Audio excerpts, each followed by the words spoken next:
Hello friends, good morning. कैसे हैं आप सब लोग। आशा करती हूँ आप सब लोग बहुत ही अच्छे होंगे और आपकी प्रिपरेशन भी बहुत अच्छे तरीके से चल रही होगी।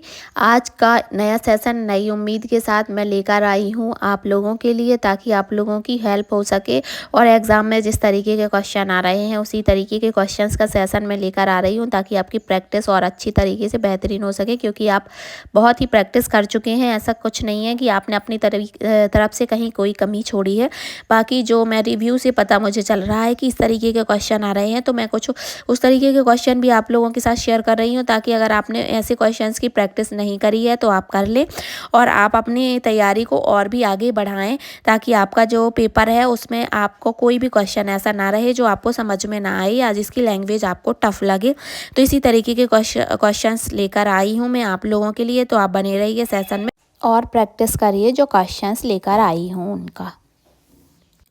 आज की सेशन में फिर से वही क्वेश्चन जो एग्ज़ाम में आ रहे हैं, लैंग्वेज बेस्ड क्वेश्चंस लेकर आई हूँ। बहुत ही लंबे चौड़े क्वेश्चन रहते हैं जो देखने में बहुत ही डरावने लगते हैं। ऐसे लगता है कि इतने बड़े क्वेश्चन तो पड़े ही नहीं हैं, फिर भी ऐसे ही क्वेश्चन एग्ज़ाम में आ रहे हैं। तो उसी तरीके के क्वेश्चन का पैटर्न मैं लेकर आई हूँ इस सेशन में आप लोगों के लिए, ताकि आप लोग बढ़िया से देखें और जिनका एग्ज़ाम अभी नहीं हुआ है वो घबराएं नहीं, ना ही कोई डर की बात है। इसी तरीके के क्वेश्चन आ रहे हैं एग्ज़ाम में, तो आप पहले से ही ऐसे क्वेश्चन से डील कर लें, ताकि आपको बाद में एग्जाम में कोई प्रॉब्लम ना जाए। ऐसे क्वेश्चन जो बड़े बड़े देखने में लगते हैं, बाकी थोड़ी सी समझ पर आधारित होते हैं और समझकर ही इनका आंसर दिया जाता है। तो मैं इनको आपके सामने पढ़कर सुनाऊंगी और इसके ऑप्शंस बताऊंगी। आप डायरेक्टली इसको कर पा रहे हैं या नहीं ये ज़रूर कमेंट करके बताइए, और अगर नहीं कर पा रहे हैं फिर मैंने जो समझाया इसका थोड़ी से डिटेल करके बताया। तो अगर आपको उसके बाद समझ में आ रहे हैं तो बस ऐसी ही समझ आपको विकसित करनी है वहाँ पर क्वेश्चंस को करने में।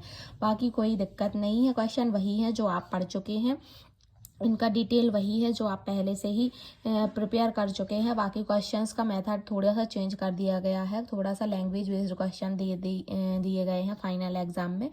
तो जो कि अभी तक वन लाइनर क्वेश्चंस ही दिए गए थे, बताए जा रहे थे अभी तक के सेशन में। अब इस सेशन में थोड़ा सा लैंग्वेज ऐड कर दी गई है, लैंग्वेज बेस्ड क्वेश्चन दिए गए हैं आप लोगों के लिए जैसे एग्जाम में आ रहे हैं। तो चलिए सेशन को स्टार्ट करते हैं।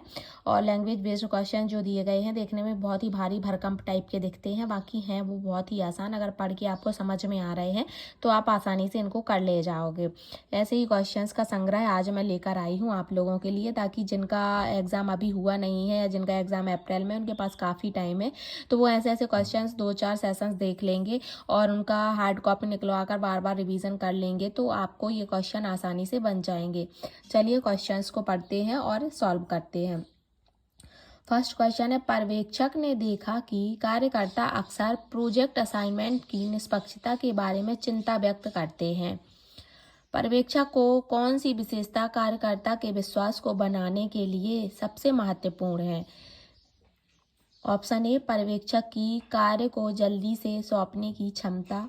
ऑप्शन बी, पर्यवेक्षक की कार्यकर्ता की चिंताओं को दूर करने में निर्णायकता। ऑप्शन सी, पर्यवेक्षक की निष्पक्ष और पारदर्शी असाइनमेंट सुनिश्चित करने में ईमानदारी। ऑप्शन डी, पर्यवेक्षक की संघर्ष से बचने की क्षमता। तो ये मैंने सीधा क्वेश्चन पढ़ा और इनके ऑप्शन बताए। क्या ऐसे पढ़ के आपको क्वेश्चन समझ में आ गया और आपने इसका सही आंसर निकाल लिया? आप मुझे बताइए। और अगर नहीं समझ में आया तो मैं इसको थोड़ा सा अपनी लैंग्वेज में करके समझाती हूँ आपको, फिर आपको बताना है कि आपको बाद में क्वेश्चन समझ में आया या फर्स्ट टाइम पढ़कर ही क्वेश्चन समझ में आ गया था। ये आपको मुझे कमेंट करके ज़रूर बताना है। देखिए क्या पूछ रहे हैं कि जो पर्यवेक्षक हैं उन्होंने देखा कि जो उनके कार्यकर्ता हैं वो एक प्रोजेक्ट असाइनमेंट की निष्पक्षता के बारे में चिंता कर रहे हैं कि क्या वो प्रोजेक्ट जो उन्होंने असाइन किया है वो निष्पक्ष है या नहीं, इसकी चिंता कर रहे हैं। पर्यवेक्षक की कौन सी विशेषता कार्यकर्ता में विश्वास को बनाने के लिए सबसे महत्वपूर्ण है। तो यहाँ पर सीधा सीधा ये पूछ रहे हैं कि पर्यवेक्षक ने जो असाइनमेंट प्रोजेक्ट असाइन करवाया है कार्यकर्ताओं से, उसमें कार्यकर्ता सोच रहे हैं कि क्या वह निष्पक्ष है या नहीं।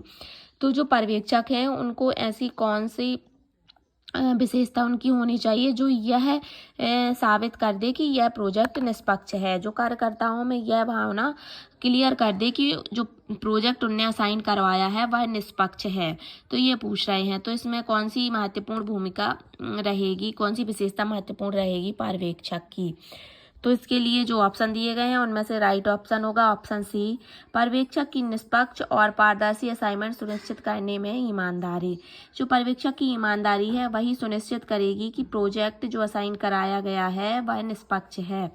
तो इसमें मेन रहेगा पर्यवेक्षक की निष्पक्ष और पारदर्शी ईमानदारी। ईमानदारी जो है वो निष्पक्ष और पारदर्शी ही होती है।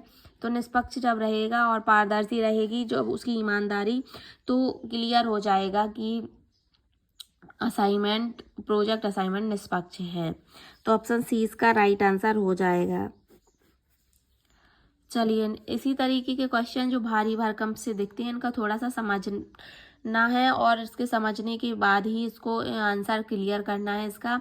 तो यही समझ विकसित करनी है आप लोगों को क्वेश्चन सॉल्व करने में, बाकी कोई दिक्कत नहीं है। अगर आपकी थोड़ी सी समझ विकसित हो गई तो आप क्वेश्चन को आसानी से सॉल्व कर पाओगे।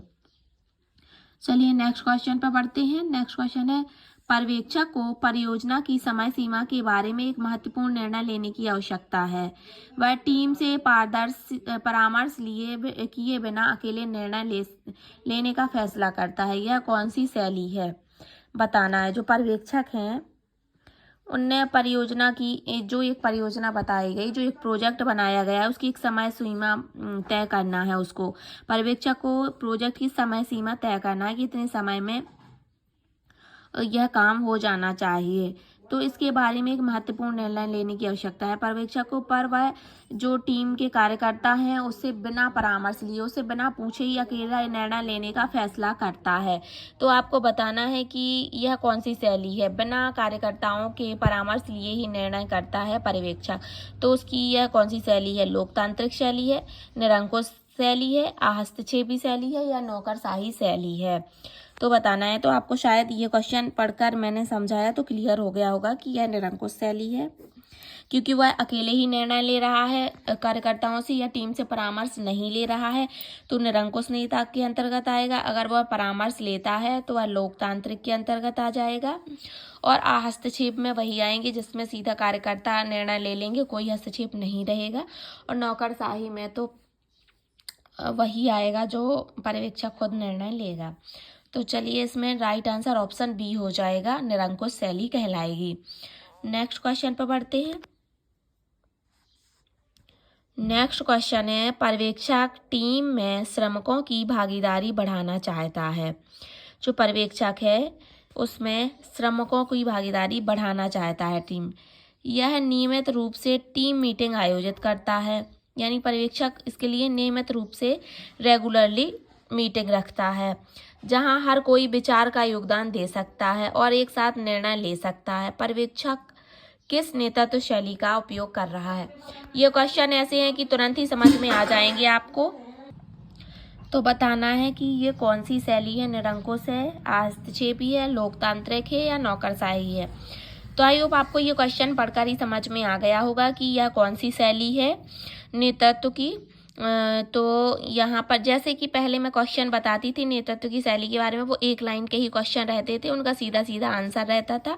बाकी ये क्वेश्चन थोड़ी लैंग्वेज बढ़ा दी गई है, क्वेश्चन में काफ़ी बड़े क्वेश्चन कर दिए गए हैं। देखने में ऐसे लग रहे हैं कि इतने बड़े क्वेश्चन हैं, ऐसे तो मैंने पढ़े ही नहीं है इसका क्या आंसर होगा। बाकी क्वेश्चन वही है, थोड़ा सा उसमें लैंग्वेज और जोड़ दी गई है।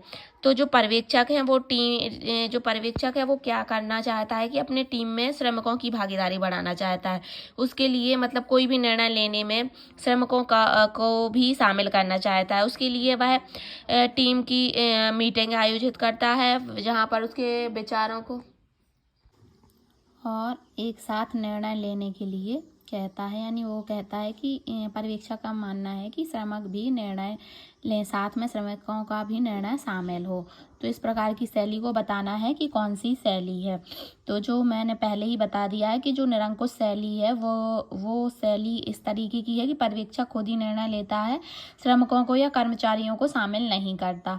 और जो लोकतांत्रिक शैली है उसमें श्रमिकों को या कर्मचारियों को भी शामिल किया जाता है, उनको भी रखा जाता है इस शैली के अंतर्गत। तो इसका राइट आंसर ऑप्शन सी हो जाएगा, लोकतांत्रिक शैली। लोकतांत्रिक शैली में ही सभी की भागीदारी होती है, सभी के ही एक मत से निर्णय लिए जाते हैं। तो इसका राइट आंसर ऑप्शन सी हो जाएगा। चलिए नेक्स्ट क्वेश्चन पर बढ़ते हैं। नेक्स्ट क्वेश्चन है, पर्यवेक्षक टीम को उनके व्यक्तिगत और व्यावसायिक विकास पर ध्यान केंद्रित करके उनके परियोजना लक्ष्यों को पार करने के लिए प्रेरित करना चाहता है। कौन सी शैली नेतृत्व शैली लागू करना बेहतर होगा? इसमें पूछ रहे हैं जैसे कि जो पर्यवेक्षक हैं वह अपने टीम को उनके जो व्यक्तिगत और व्यावसायिक विकास पर ध्यान केंद्रित करके उनकी योजना लक्ष्यों को पार करने के लिए प्रेरित करता है। यानी उनके जो टीम के व्यक्ति हैं या कर्मचारी हैं, उनके व्यक्तिगत और व्यावसायिक विकास करने के साथ साथ ही परियोजना लक्ष्यों को पार करने के लिए प्रेरित करना चाहता है। तो बताना है कि दोनों काम एक साथ करना चाहता है, यानी उनका व्यक्तिगत और व्यावसायिक विकास भी होता रहे और परियोजना के लक्ष्य को भी प्राप्त किया जा सके। तो इस प्रकार की शैली में कौन सी शैली, इस प्रकार के निर्णय में कौन सी शैली लागू करना सही रहेगा, ये पूछा जा रहा है। तो जो इस प्रकार के निर्णय हैं उसमें परिवर्तनकारी शैली लागू होगी। तो इसका राइट आंसर ऑप्शन बी हो जाएगा, परिवर्तनकारी शैली। चलिए नेक्स्ट क्वेश्चन पे बढ़ते हैं। नेक्स्ट क्वेश्चन है, पर्यवेक्षक विशिष्ट परियोजना मील के पत्थर को पूरा करने के लिए बोनस की पेशकश करके श्रमिकों को प्रेरित करता है। किस नेतृत्व शैली का उपयोग कर रहा है पर्यवेक्षक? पूछा जा रहा है कि जो पर्यवेक्षक हैं वह विशिष्ट परियोजना मील के पत्थर को पूरा करने के लिए बोनस की यानी बोनस दे रहा है। वो कोई अपनी परियोजना को पूरा करने के लिए कार्यकर्ताओं को या श्रमिकों को बोनस दे रहा है। वह किस तरीके की नेतृत्व शैली का प्रयोग कर रहा है? व्यक्तिगत विचार का, आदर्श प्रभाव का, या फिर लेन देन संबंधी का है, या फिर बौद्धिक उत्तेजना का? तो इसका राइट आंसर हो जाएगा ऑप्शन बी, आदर्श प्रभाव। बोनस देकर वह आदर्श प्रभाव शैली का उपयोग कर रहा है। तो इसका राइट आंसर ऑप्शन बी हो जाएगा, आदर्श प्रभाव। नेक्स्ट क्वेश्चन पर बढ़ते हैं। नेक्स्ट क्वेश्चन है, पर्यवेक्षक का मानना है कि उसकी नेतृत्व क्षमताएं जन्मजात हैं और विकसित नहीं हुई हैं। यह किस नेतृत्व शैली को दर्शाता है? पर्यवेक्षक का मानना है कि जो नेतृत्व क्षमताएं हैं वो जन्मजात ही हैं उसकी, और उसका विकास ज़्यादा नहीं हुआ है। तो कौन सा परिस्थितिजन्य नेतृत्व शैली है, या फिर महान व्यक्ति सिद्धांत है, या फिर पथ लक्ष्य सिद्धांत है, या फिर नेता सदस्य विनिमय सिद्धांत है? तो जो इस प्रकार का नेतृत्व सिद्धांत है वह दर्शाता है कि वह महान व्यक्ति सिद्धांत है। ऑप्शन बी इसका राइट आंसर हो जाएगा कि पर्यवेक्षक की जो नेतृत्व क्षमताएं हैं वो जन्मजात हैं और विकसित नहीं हुई हैं। यह जो नेतृत्व का सिद्धांत है वह महान व्यक्ति सिद्धांत है। तो इसका राइट आंसर ऑप्शन बी हो जाएगा। चलिए इसी तरीके के क्वेश्चन और भी हैं अभी सेशन में, तो वो भी सॉल्व करते हैं। पर यहाँ पर आपको कमेंट करके बताना है कि जो आपके क्वेश्चन मैंने करवाए हैं उनमें से कितने अंक आए हैं, कितने नंबर सही कर पाए हैं आप। और इस तरीके के क्वेश्चन अगर आपको आसानी से समझ में आ रहे हैं तो कोई प्रॉब्लम ही नहीं है। ऐसे ही क्वेश्चन एग्जाम में आ रहे हैं, अगर नहीं समझ में आ रहे हैं तो मैंने जो इसके बाद थोड़ा सा समझाने की कोशिश करी है, उसके बाद आप इसको समझने की कोशिश करिए और बार बार प्रैक्टिस करिए। ऐसे ही क्वेश्चन एग्जाम में आ रहे हैं, तो इस तरीके के क्वेश्चन आप बना लेंगे अगर आप 2-4 बार इसका प्रैक्टिस कर लेते हैं तो। चलिए सेशन को आगे बढ़ाते हैं। अगला क्वेश्चन है, परियोजना के आधार पर श्रमिकों का प्रदर्शन अलग अलग होता है। पर्यवेक्षक अपनी नेतृत्व शैली को वर्तमान कौशल स्तर और परियोजना की जटिलता से मेल खाने के लिए समायोजित करता है। किस नेतृत्व सिद्धांत को लागू कर रहा है? पूछ रहे हैं कि जो श्रमिक हैं उनका जो अलग अलग परियोजनाएं होती हैं तो उसी के अनुसार अलग अलग प्रदर्शन भी होता है। जिस प्रकार की परियोजना होगी उनके कार्य का प्रदर्शन उसी प्रकार का होगा। एकदम से कोई भी चीज़ एक जैसी नहीं रहती है, तो एकदम से कोई भी कार्य भी एक जैसा नहीं रहता है। कार्य में समझने में थोड़ा सा टाइम लगता है, तो जिस प्रकार का कार्य होगा उस प्रकार का प्रदर्शन होता है।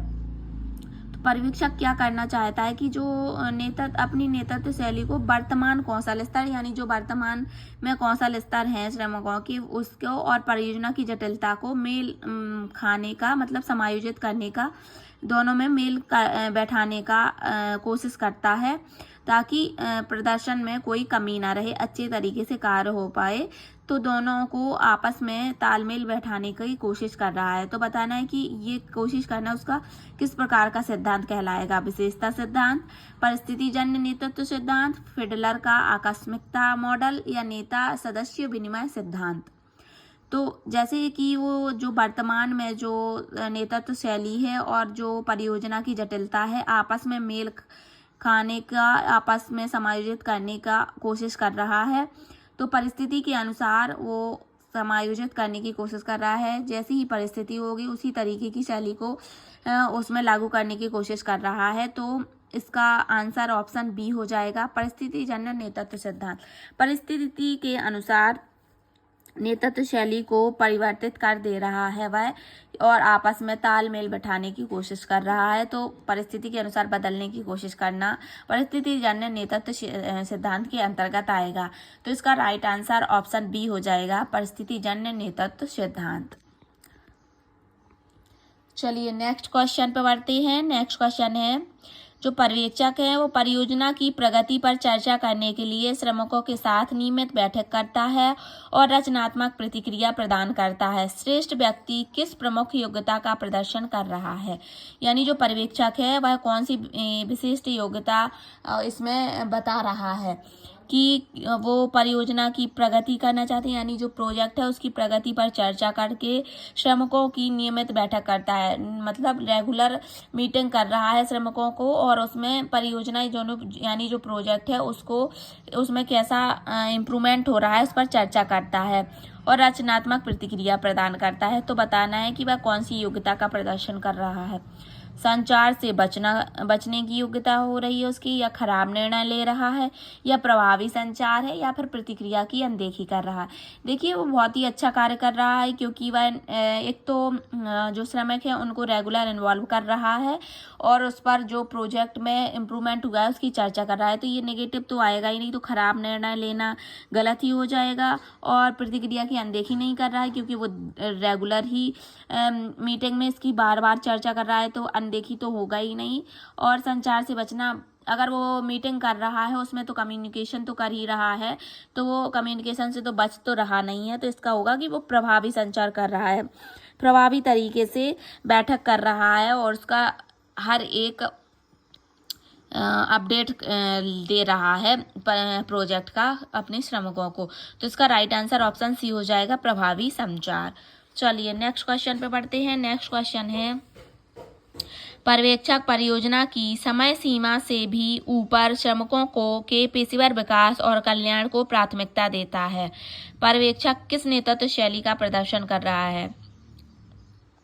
देखिए पर्यवेक्षक का मानना है कि जो समय सीमा में प्रोजेक्ट होना है उस पर ध्यान ना देते हुए वो श्रमिकों के पेशेवर विकास और कल्याण को प्राथमिकता दे रहा है, यानी श्रमिकों के विकास और कल्याण को प्राथमिकता दे रहा है प्रोजेक्ट से ज़्यादा। तो पर्यवेक्षक की किस प्रकार की शैली है? निरंकुश नहीं होगी, ना ही नौकरशाही होगी, और लोकतांत्रिक भी इसमें नहीं आएगा, क्योंकि वह इसमें श्रमिकों को के निर्णय को नहीं मानना ही सम्मिलित करते हुए वह ये कह रहा है कि प्रोजेक्ट आराम से हो जाएगा, इतनी भड़बड़ी में प्रोजेक्ट करने की ज़रूरत नहीं है, एकदम टाइम से थोड़ा सा समय लेकर भी प्रोजेक्ट हो जाएगा। पर श्रमिकों को मतलब पेशा मिलना चाहिए, वो काम करते रहने चाहिए, उनका कल्याण होते रहना चाहिए। एकदम फटाफट काम निपटाकर श्रमिकों को हटाने की कोशिश नहीं कर रहा है, तो वह सेवा भाव व्यक्त कर रहा है, सेवक नेतृत्व प्रदर्शित कर रहा है। तो इसका राइट आंसर ऑप्शन ए हो जाएगा, क्योंकि वह श्रमिकों को सेवा देने की कोशिश कर रहा है, ना कि काम को निपटाने की कोशिश कर रहा है। तो ऑप्शन ए राइट आंसर हो जाएगा।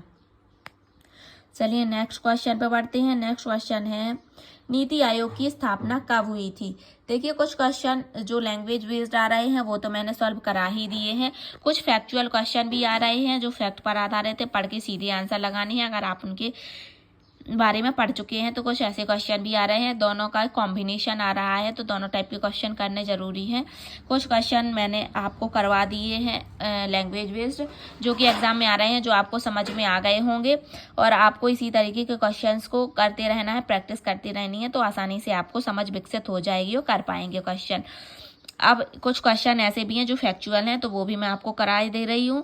जैसे कि नीति आयोग की स्थापना कब हुई थी ये बताना है, सीधा से पढ़ के आंसर लगाना है। तो ये टाइम टेकन क्वेश्चन नहीं है।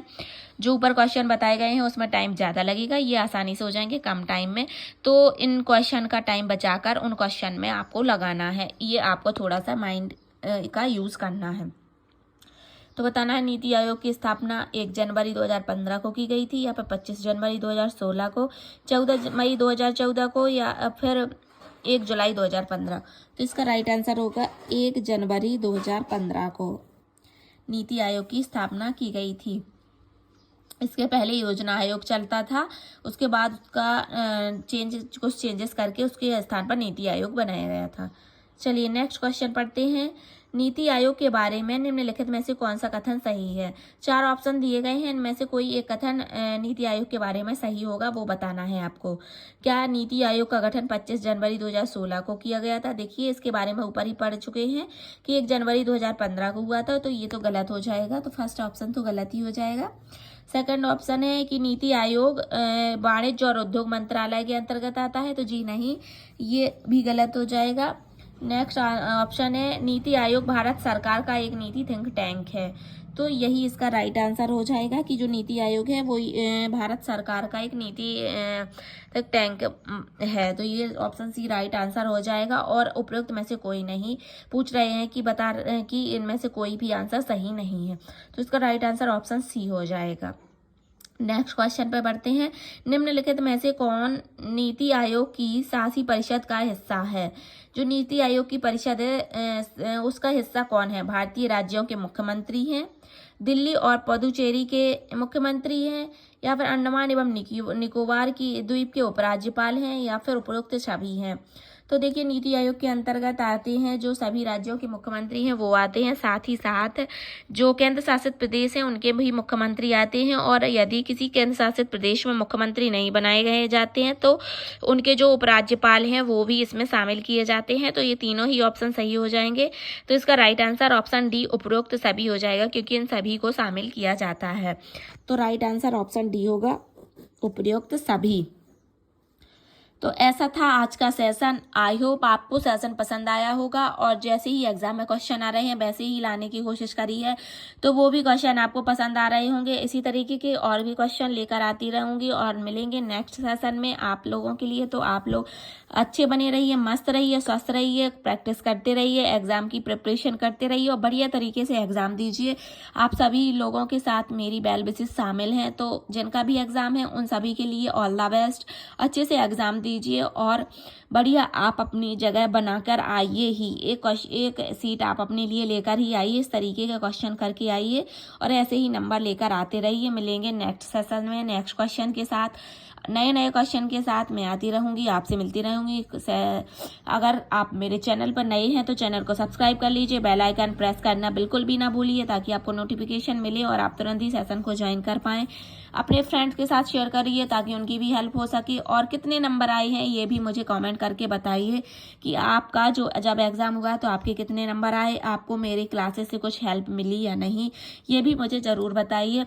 चलिए मिलते हैं नेक्स्ट सेशन में नए क्वेश्चंस के साथ। तब तक के लिए tata bye bye, take care and आप अपना ख्याल रखिए, बढ़िया से प्रिपरेशन करते रहिए।